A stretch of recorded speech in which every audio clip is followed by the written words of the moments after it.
تمام افعال اور تمام عبادات میں مقبولیت کی شرط یہ ہے کہ اس عبادت کو صرف اور صرف اللہ تعالیٰ کے لیے انجام دیا جائے۔ لہٰذا حج پر انسان جب جاتا ہے تو ضروری ہے کہ انسان حج میں بھی اپنی ذمہ داری نبھانے جائے، شہرت حاصل کرنے، دولت حاصل کرنے، دوسرے دنیاوی امور کو حاصل کرنے حج پر نہ جائے۔ اگر کسی انسان کو عزت چاہیے، اگر کسی انسان کو شہرت چاہیے، اس کو اس بات کی طرف توجہ رکھنی چاہیے کہ اللہ تعالیٰ ہے جو ہر چیز کو عزت دیتا ہے، اللہ تعالیٰ ہے جس کے ید قدرت میں تمام دنیا کی عزتیں پائی جاتی ہے۔ وہ چاہے جس کو عزت دے گا، وہ چاہے جس کو ذلیل کرے گا، لہٰذا اپنی نیت کو اس حوالے سے خالص رکھنا چاہیے۔ آپ یہ دیکھیے کہ مکہ مکرمہ میں جو پتھر ہے، خانہ کعبہ سے جو پتھر بنائے گئے ہیں،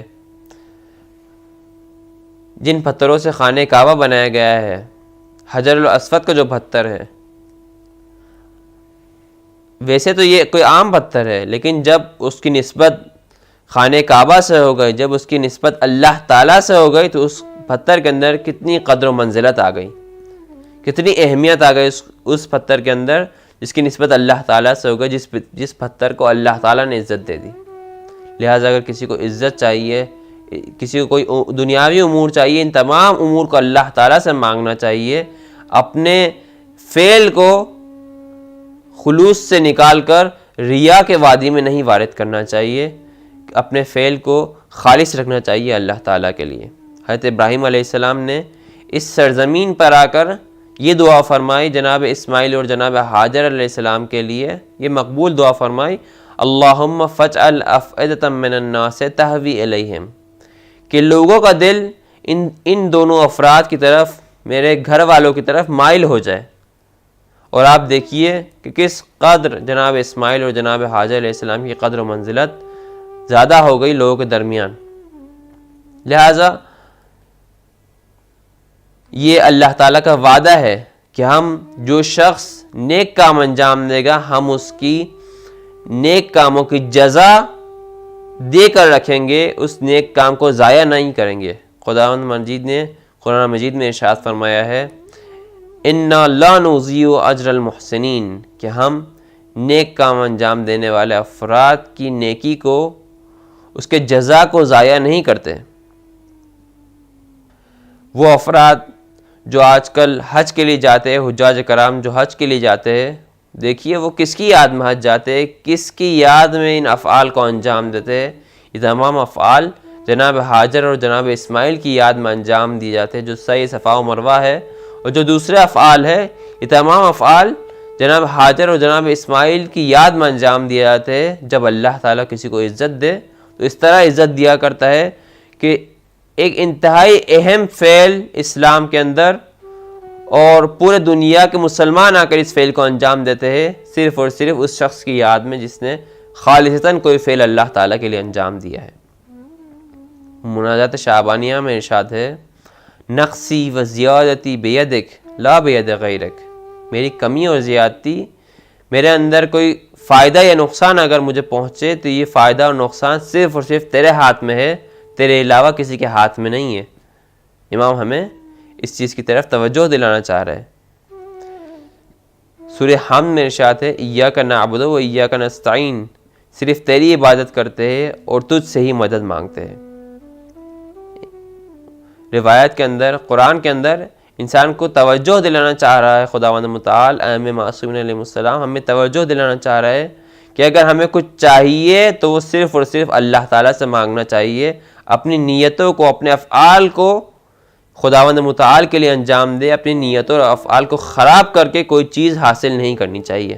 پیغمبر اکرم صلی اللہ علیہ وآلہ وسلم نے نہایت عجیب جملہ فرمایا جب انہوں نے حجۃ الوداع میں مسلمانوں کو جمع کیا تو انہوں نے ارشاد فرمایا، یحج اغنیاء امتی للنزہہ ویحج اوسطها للتجارہ ویحج فقراءہم للریاء والسمعہ، کہ آخری زمانہ ایسا ہوگا کہ جب میری امت کے اغنیاء، میری امت کے مالدار لوگ اگر حج کریں گے تو وہ لوگوں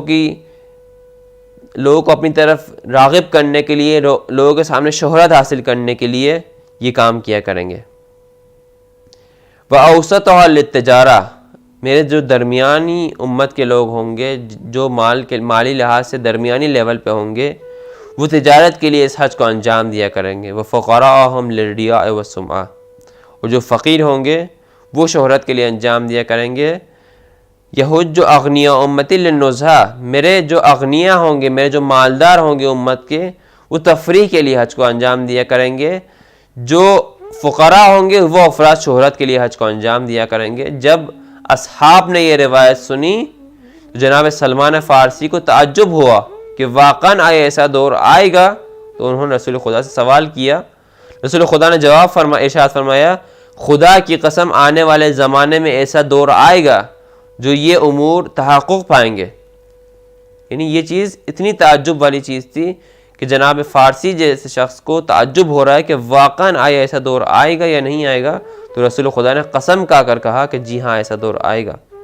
امام صادق علیہ السلام ارشاد فرماتے ہیں، الحج حجان، حج للہ و حج للناس، فمن حج للہ ثوابہ علی اللہ الجنہ، ومن حج للناس کان ثوابہ علی الناس یوم القیامہ۔ کہ حج جو ہے وہ دو طرح کے حج ہوا کرتے ہیں۔ پہلا حج جو اللہ تعالیٰ کے لیے انجام پائے، اور دوسرا حج جو لوگوں کے لیے انجام پائے۔ جو شخص حج کو اللہ تعالیٰ کے لیے انجام دے گا، اس کا ثواب، اس کا اجر جو ہے وہ اللہ تعالیٰ کے اوپر ہے کہ اس کو ثواب اور اجر دے، اور اس کا ثواب اور اجر کیا ہے؟ اس کا ثواب اور اجر جو ہے وہ جنت ہے۔